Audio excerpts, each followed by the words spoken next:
In front of me is Samsung Galaxy Z Fold 3, and let me show you how to activate Google Backup on this device. So at first you need to reach Settings, then find and select Accounts and Backup, and here under Google Drive click on Backup Data. And if you'd like to create your backup account, just tap on Add Account.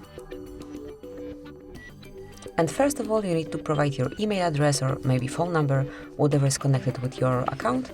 In my case, it is email address. And tap on Next. Now it is time to enter the password.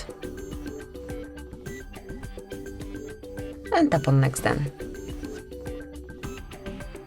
And now just go through Google Terms of Service, Google Play Terms of Service, also privacy policy, just mark it, and then you can smoothly read all of the content.